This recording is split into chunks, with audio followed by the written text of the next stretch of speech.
Welcome to the Grazing Grass Podcast, episode 48. It's going to be hard, and that's okay, and that's a good thing.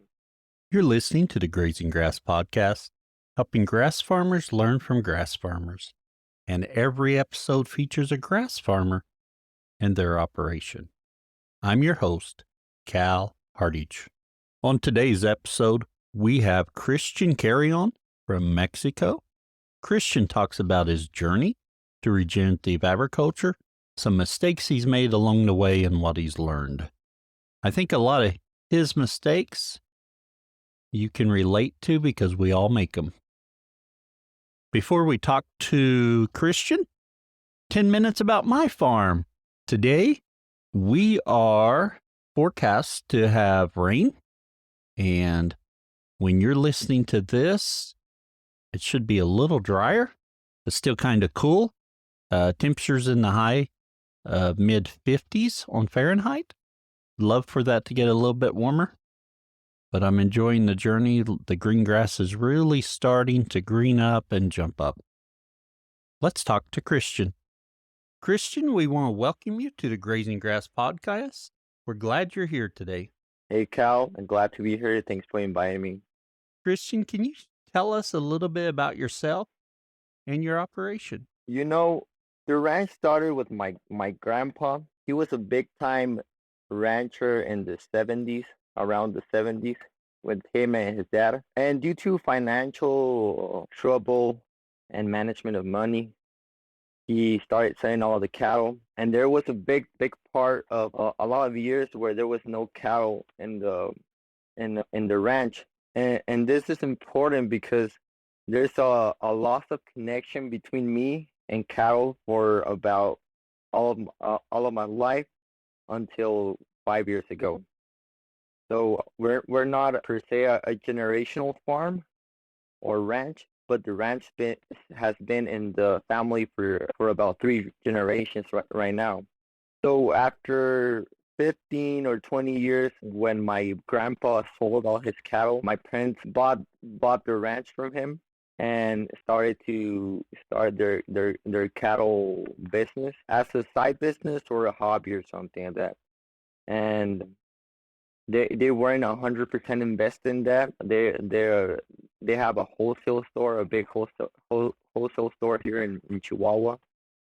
So that was what took most of the time. And through the years, the ranch or the herd size grew little by little, but most of the decisions were based on what the wranglers or the ranch foreman told them was best for the ranch. And through the years, they did learn a lot through reading and meeting new people that were in the cow industry and all of that. But as you can see, there's a little bit of space in between and communication with them and cows, because a lot of people deal with cows since they're little, and then they grow up learning more. You learn how to deal with cattle, how to read cattle, how their body, or what you should do in certain situations. And we didn't have that. So when I went into college, I started getting really interested in cattle and started getting involved in the ranch, which was not my plan before that. But I knew as I was getting involved with the ranch that I had to do something or make a change so that the ranch could provide for 2 families. Right now, I'm engaged, so the ranch has to provide for my future family and for my parents, right? When I was thinking on what I could do or what makes sense for the ranch to be more profitable, where I just start thinking more cattle, right? But how are you gonna fit more cattle in your ranch if it's already full? Well, that was with traditional grazing that we used to practice. We did have a little bit of the 3 divisions, but 3 divisions on a 750-acre ranch was not going to make much of a difference. So one day I stumbled upon Alan Savory's Holistic Management TED Talk, and that when I heard that, that was music to my ears. Like, I liked everything from the management to the biology to how it helps the environment to how we can help humanity with that. And I made a plan to get it started in the ranch. I started this year full time. I used to work in my parents' wholesale store. I used to manage it, and now I'm focusing 100% on here in the ranch. It's been about 7 months that I started. I started probably on January, February, and it's been a hell of a ride. It's been hard, and but we're seeing a lot of results. We're seeing our soils to get better. We're seeing more grass species from the start. Probably after 3 months, I started seeing results, but it's been a hard ride, totally, and a learning experience, especially because I didn't deal with cattle from a day-to-day basis. So now being with cattle every day, all day, it's been a really big learning experience, and I've enjoyed it a lot. Had a lot of troubles, but that just makes the journey much better. Yeah, and no matter what we're doing, we're going to have those areas of difficulties that we're going to have to grow through. So they're always going to be there, and hopefully you can learn from them and continue on.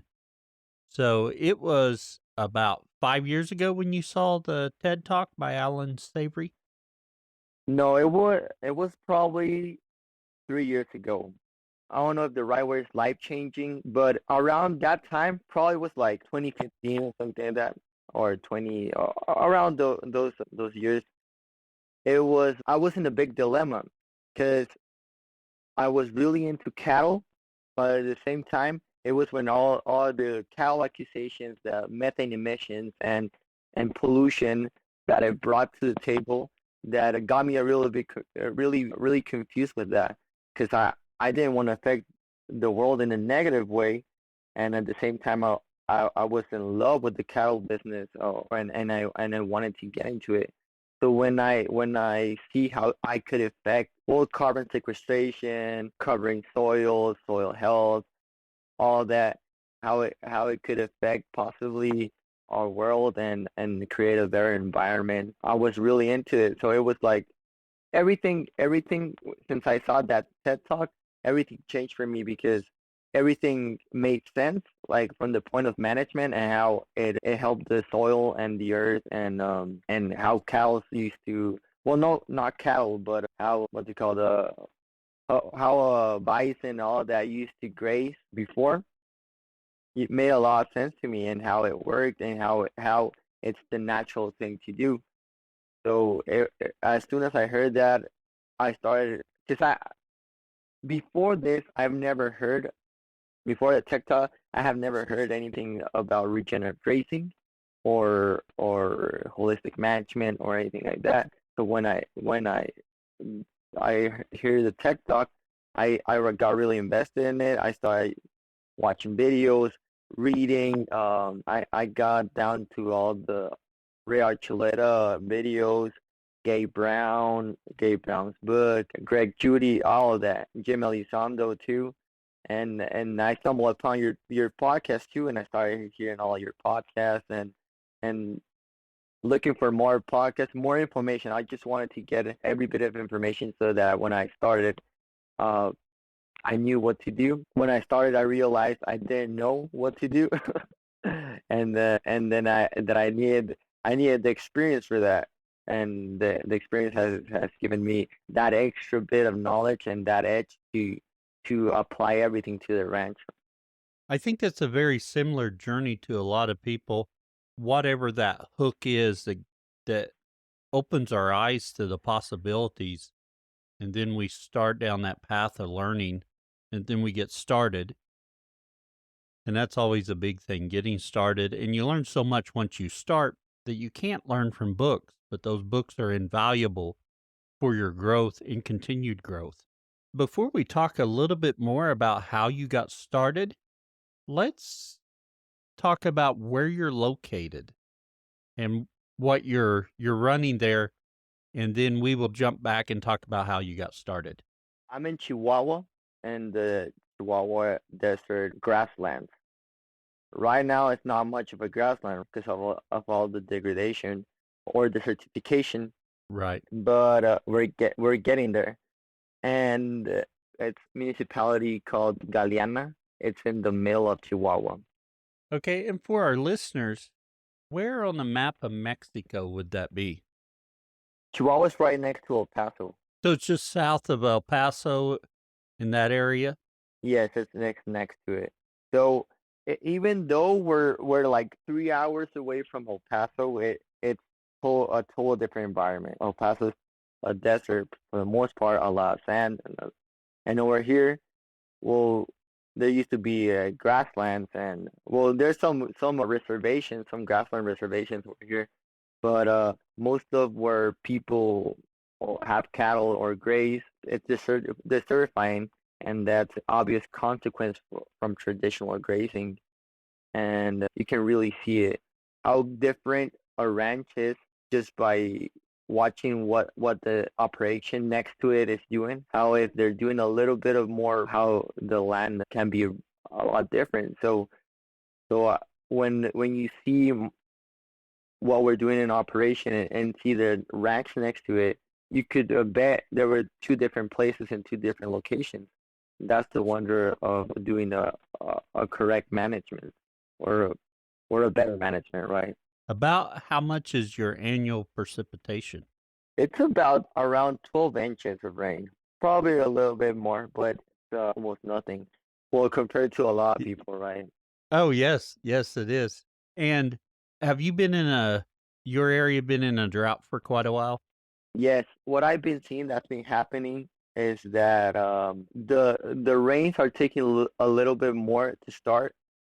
So when we usually see rain about June, so now it's taking all the way to July to see heavy rain and sometimes August. So right now we got a little bit of rain in July, but the heavy rains are barely coming probably this week. So they're taking a little bit longer. So people are already accustomed to their management and given feed certain months. And now where the rain is taking a little bit more to come, you see people being really affected by that. And it really affected us last year. We gave tons of feed, tons of feed. And this year I told my dad, I'm not gonna buy any feed because we're not gonna give any feed, and that's how it's gonna be. And we haven't bought any feed. And actually, we produce alfalfa bales. We used to, at least we used to, and and this year, due to our irrigation broke down, we didn't produce any alfalfa bales. We haven't needed them anyway, so that's been great too. Oh, very good. And Christian, that really helps us to hone in where you're located. And let's jump back just a little bit to so you gathered all this knowledge and you got started. So what was some of the first things you did on your ranch to get going? The first thing I think you have to do is figure out where you can get water to.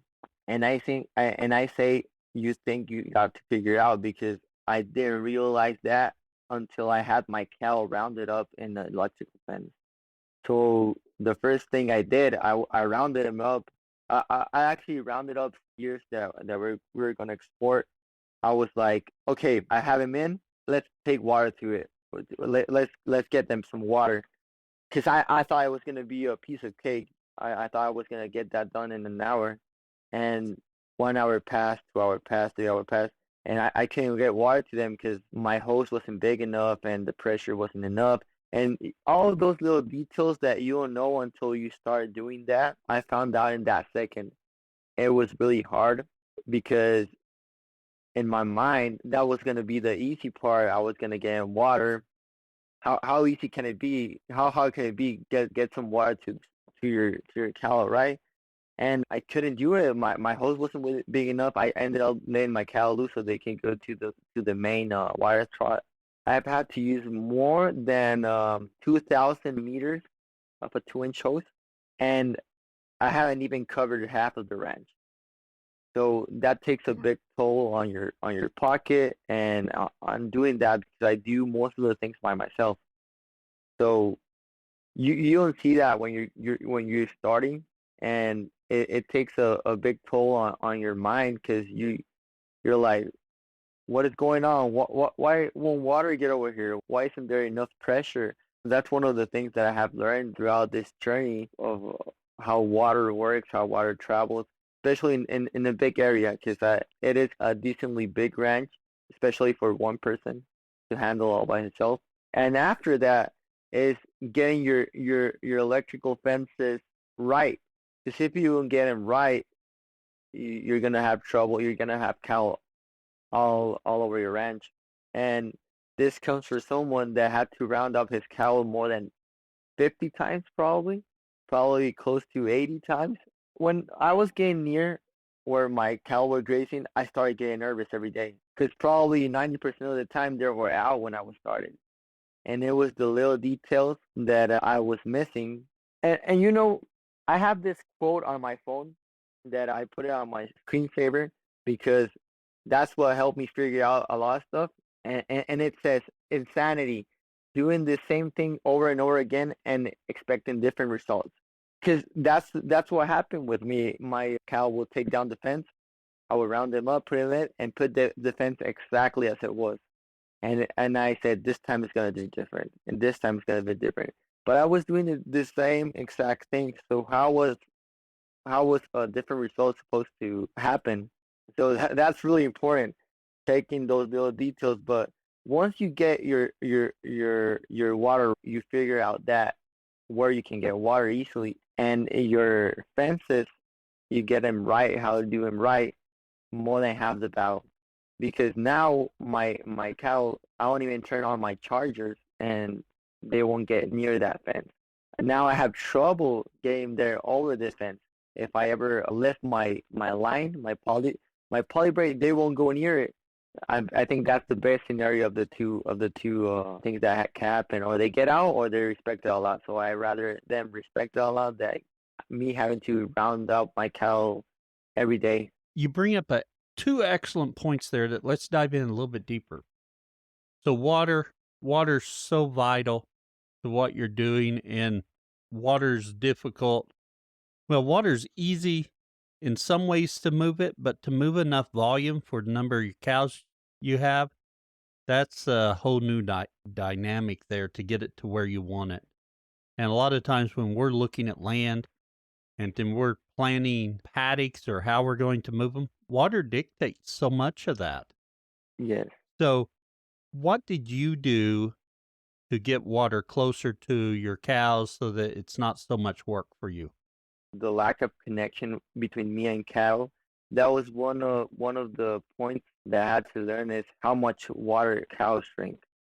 It's very different when you go one day every month to see cows to when you're dealing with them and actually see how much water they drink. Because when I started taking water to them, I was like, oh, they're just gonna take a sip and that's gonna be it. And cows drink a lot of water, especially in the drought season or hot season. I didn't realize that until I started. For most of your listeners, gonna be in something so clear to see, but for me, that especially that I wanted to start doing this as soon as I could, is something that I didn't take care of and didn't plan carefully enough.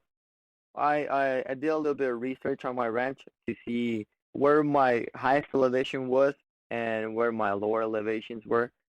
So I have a pivot irrigation system, and I thought it was easier for me to get the use of that line to take water to a higher place, to the highest place I could. From there, I put a container tank, a water tank, and with gravity, I sent water as far as I could. And after that, I did some other weird stuff. I used even a submersible pump to pump water from a container to another container that was far away and higher up the hill, something like that. But that was the first thing I did. And after that, I decided where I was gonna graze and how I was gonna take water to cows, and that was through 2-inch hoses. So that container was hooked up to a 2-inch hose, and a 2-inch hose is good enough to take enough water for a water trough for the cows. Also, what I figured out by that point is that air gets into hoses, and since my cows were drinking more water than my tank could handle, and I couldn't get water fast enough in that tank. Air was getting in to the water line, and since there was air in the water line, my water trough wasn't pulling up fast enough, and the cows were were drinking water faster that the line could feed the water trough, you know. And I have never dealt with water lines or how much water a cow drank, all of that. It was just a big change that caused me tons of headaches, and even thinking on like what is going on? What is there like a sign that I'm not seeing that I shouldn't be doing this? Because you gotta imagine, I get to the ranch, all my cow they got out. I had to round them up, and now I have to deal with water lines, and they're not feeding enough water to my water trough. And then I see that the tank has water, but it's not filling up my water trough. So I was like, what is going on? And those are the things that with experience you're gonna have to figure out, because I can say exactly what someone should do, but until they're not put into that situation and see what happens when you actually do it, you don't know how to deal with it, you know? Because you know, Marcos, he was a guest of yours. He's a friend of mine, Yes. and he will explain it, and I'll be like, yeah, well, that's easy, and I would try to do it, and it didn't work out for me, and that's where the experience comes in, and actually doing it for yourself. And I say this because one of the things you don't see in the videos is that, or that people don't talk about it, is that it's really hard. It can get really hard. Some sort of aspect or something that you don't have experience with, you're gonna have trouble with that, and that's okay. You just gotta figure it out and tough it out and figure it out and not do the same thing over and over again, because you're gonna get the same result. Yeah, you're exactly correct, Christian. Before I go on that, you mentioned Marcos. He was on episode 9. So if you haven't listened to episode 9, hop on there and learn how he's grazing in the same general area as Christian. Christian, you talk about, these videos, Instagram, we see everything and everything's just working so good. I've heard Hmm. so many people say it's the highlight reel. Yep. It's looks pretty, all good, but yeah, there's stuff we struggle with, and we have to share those struggles with other people so that they realize they're not alone in this. We're all trying to figure this out. So, and I appreciate you sharing your struggles with that. I also listen and read a lot about motivational books and all of that. And they all talk about the same thing, that everything's hard, but especially in these times with Instagram and all that social media, you get to see how pretty their cow looks, or how being their pastors look, and all of that. And that sometimes can bring you down, because like I'm trying to do everything right. I'm trying to work extra, do change from traditional, get out of the comfort zone. Because if when we start doing this, we are helping out the world. We are regenerating land, and we're creating from sequestration of carbon to healthier soils to healthier meat. All of that, we're doing all of that. We gotta acknowledge that we can do that, and we can make a big change. But at that point in time, I was like thinking, like, I'm trying to do something good. I'm trying to get better, and I can't do it. Like, what's going on? And the thing is that that happens to everyone, and you gotta realize that, and handle it. Just be better. Just get better every day, and as soon as you get better every day and realize that it's gonna be hard, and it's okay for it to be hard. It's good for it to be hard, because that means you're doing something good. Good things don't come easy, especially if you're trying to do something like we're trying to do. It's something relative new. You don't see it much. Like over here, if you speak to other people, they reject you, or they say that it's not going to work, or they don't practice that kind of management. So probably not even 10% of farmers are regenerative. So I don't know the exact percentage, but you know that not even 10% of the food we consume is regenerative. So it's kind of like a new thing. It's getting back to our roots. But you gotta know it's hard, and it's okay to be hard, and we just gotta tough it out and figure it out. Be smart about it. I completely agree. And speaking of hard things or things that took a little while, let's talk about your electric fencing woes that you had for a while. Hmm. How did you start getting your cows to stay in so when you showed up, they were where they were supposed to be? Well, first off, I started with polywire and changed to poly braid. They just blew past by it. They wouldn't see it, and I would recommend if you're using polywire, use white polywire because the yellow one you can't see it, and if you can't see it, cows can't see it. You know. So the first thing I started using everything straight lines because I figured out that straight lines is what works best. And sometimes I would do corners with the same wire, same poly braid, and somehow round things don't work. I just use one reel. Like if I'm doing this, I do rectangles, so I use one different reel for each side, and that's what I found to work best. And also I was having a really hard time on hanging my reels. I started using 1 inch fiberglass posts.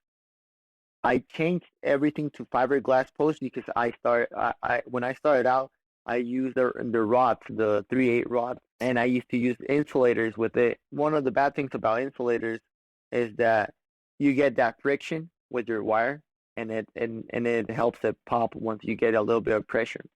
Also, the steel rods, they once there's a little bit of pressure, they bend, so that's not good.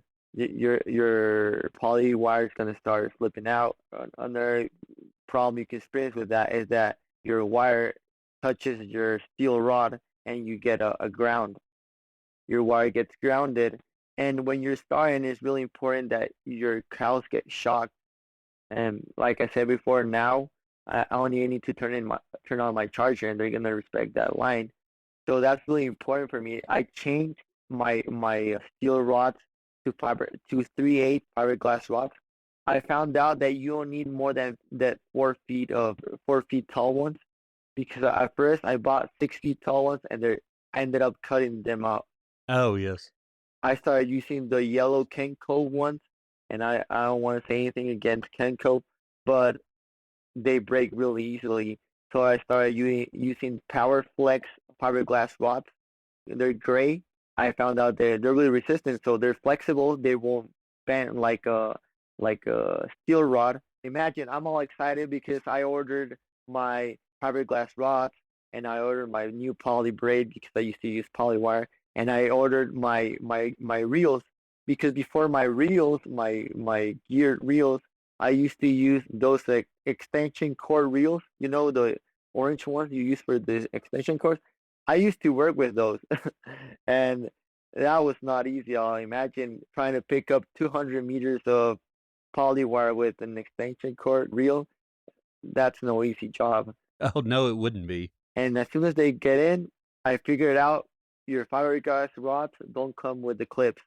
So if you're gonna order your fiberglass rods, remember to order your clips because you're not gonna be able to use them. See, those are all the things that come up with experience. Yeah, I'm sure that a geared reel versus those extension cord deals is a big difference. And then your fiberglass, you were talking about using the steel ones. If a cow does hit your fence with those steel ones and it gets that poly wire, poly braid over against it, you've grounded out your fence. So I can see how the fiberglass helps you greatly in getting you on the right path. So with your fiberglass pose, you're using an insulator as well, or how are you hooking the wire to them? The clips are really nice because you just put your wire in it and it doesn't pop back up.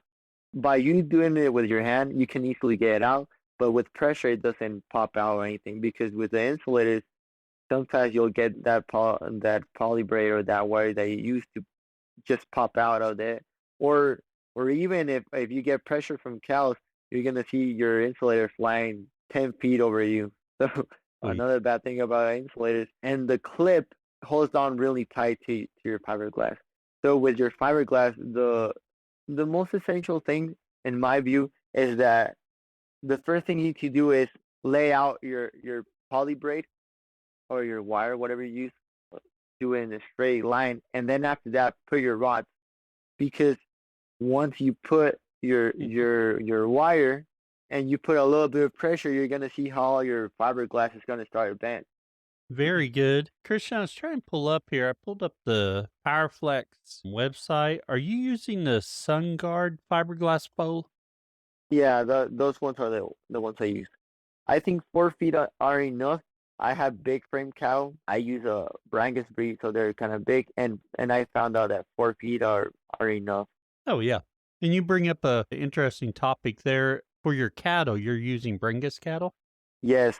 So when my parents started, a Brangus movement started around here in Chihuahua, I don't know if in other parts of Mexico or in the U.S., but Brangus started really getting big over here. That was because they had a big frame.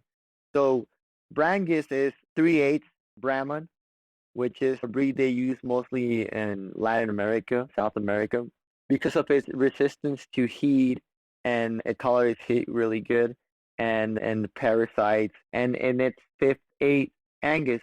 So with the 5/8 Angus, you get that quality meat, and then you get really strong mother instinct. So when that kind of like movement started over here, my parents got into Brangus cattle, and ever since we've been using it. We don't have any trouble with them. I just don't like the big frame.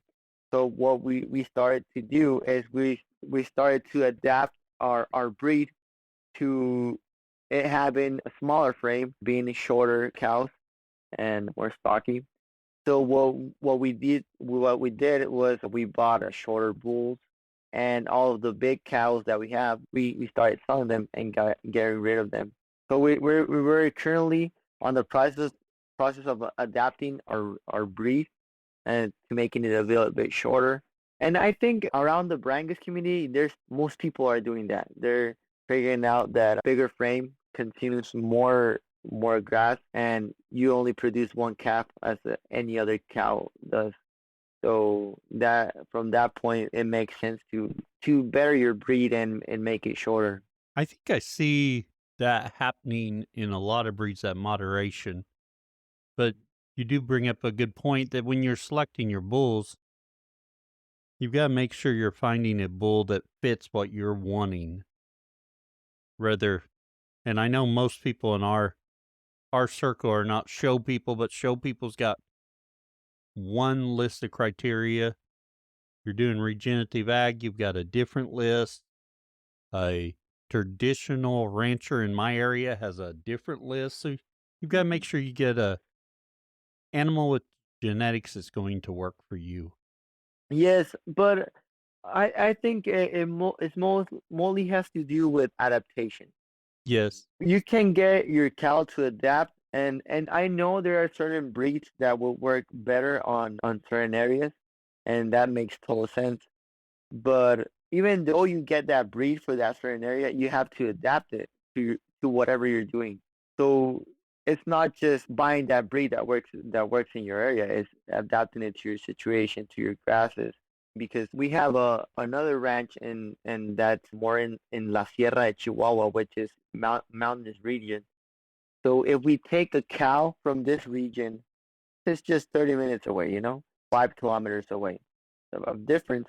And if you take a cow that we graze over here in the grassland and take it over to the mountain, it's gonna die because it's not adapted its body to that certain region. And it's the same temperature for the most part. You get the same humidity, you get similar grasses and everything. It's just the change of terrain.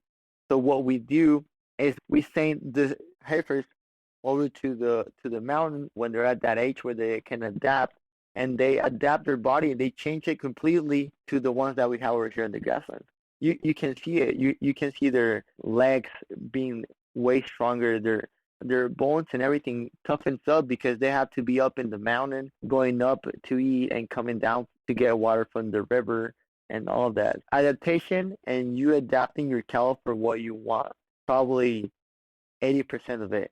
The breed can be, to my view, it can be 20% of it.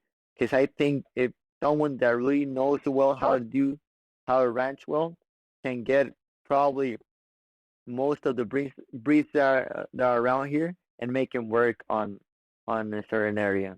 Very good, very good. Christian, when we think about what you're doing on your farm, where do you see it going in the future?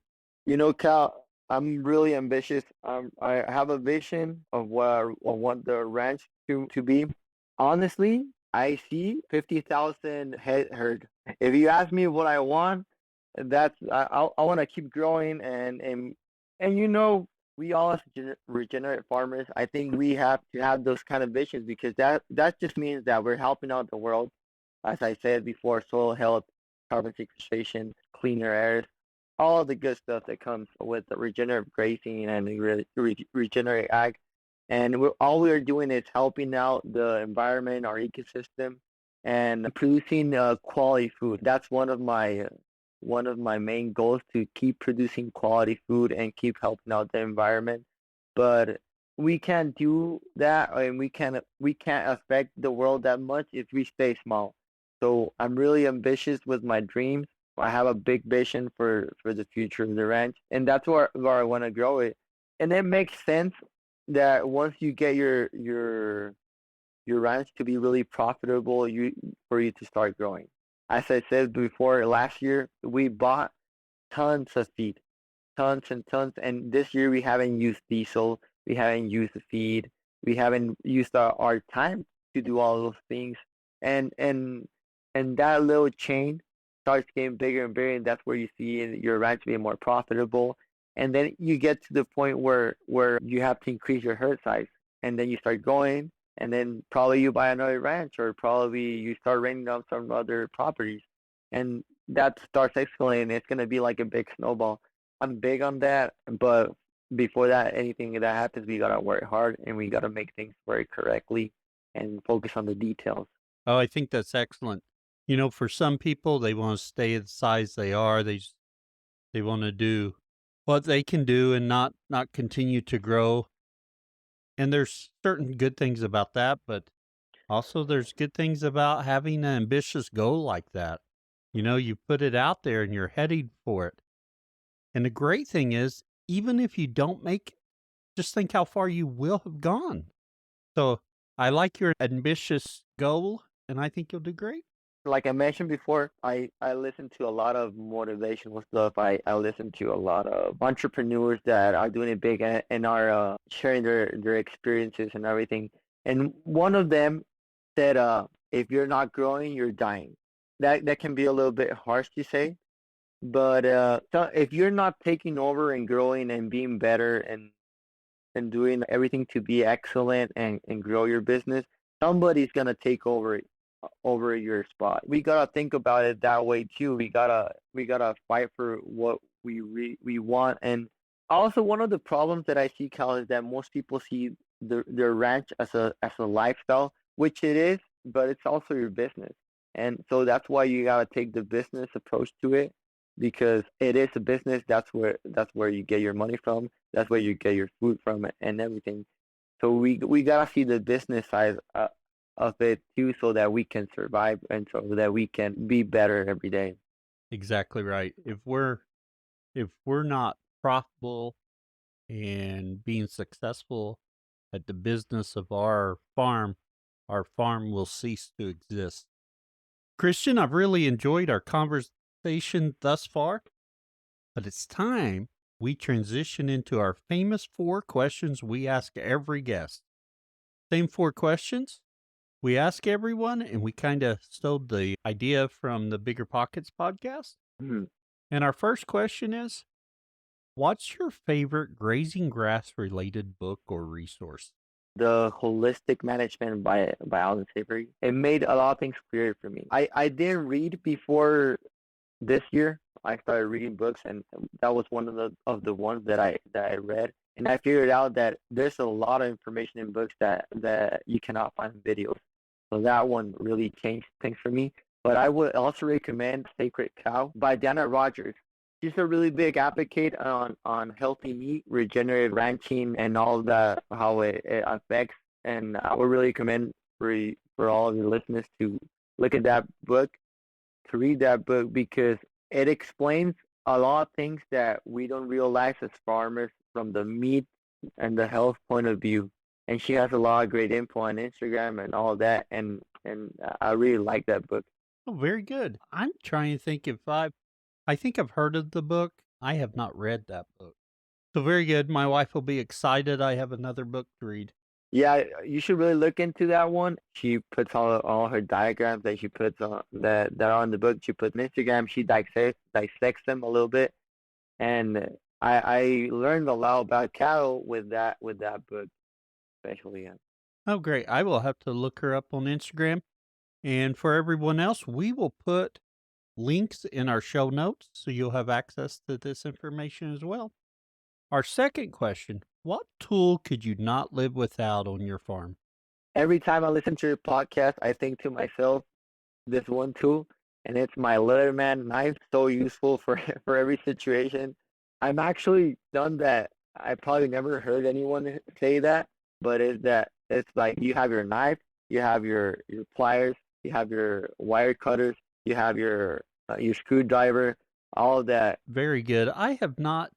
I'm trying to think back. I don't know that I've used one or even have one, but I've heard of different people really love theirs.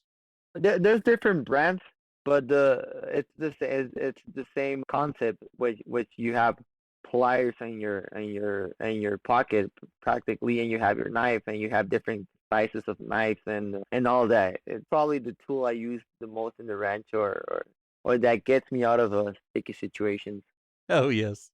Our third question: what would you tell someone just getting started? And I think we covered a little bit of that, but what would you tell someone? It's gonna be really hard. It's gonna be hard, and that's okay, and that's a good thing. But the other thing, as we mentioned, is that quote: "Don't do things over and over again, because you're gonna get the same result."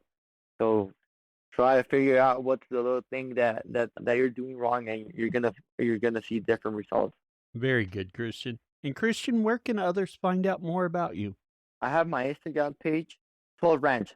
I mostly put stories because I don't have a lot of time to make a good post. But what I'm trying to do is put every single detail of the things that I use and do on the ranch that affected me while I was getting started. So I'm trying to put every little detail on my electric fences, on what brands I use, on what strategies I use, and all that. I'm gonna put that little by little. I want people to learn from my mistakes and to actually get their operation get started faster than I did. Because if I would have known all of this before, I would have saved a lot of money and I would have saved a lot of time. Very good. I encourage everyone to go check out his Instagram, and we'll have a link in the show notes. Christian, we really appreciate you coming on and sharing about your journey thus far, and we wish you luck in the future. Thank you very much, Cal, and thanks for inviting me. Had a really fun time with you here. You're listening to the Grazing Grass podcast, helping grass farmers learn from grass farmers. And every episode features a grass farmer and their operation. You can find a Grazing Grass podcast on Facebook, Twitter, and Instagram, and we encourage you to share our post. Are you a grass farmer? Would you like to share on the podcast about your journey and what you're doing on your farm? Go to grazinggrass.com and click on the Be Our Guest link. We are looking for grass farmers. Until next time, keep on grazing grass. Hey there, listeners. We appreciate you tuning in and want to continue bringing you the best content we can. But producing a podcast takes a lot of time and effort, so we need your support. You can help us out by joining the Grazing Grass community and becoming a supporter for exclusive content and early releases. Also, you can buy our merch to show your love for the show, or by using our affiliate links to purchase products or services we recommend. If you can't support us financially, please spread the word and tell others about our show. Thank you for your support, and we can't wait to bring you more great conversations from grass farmers like you.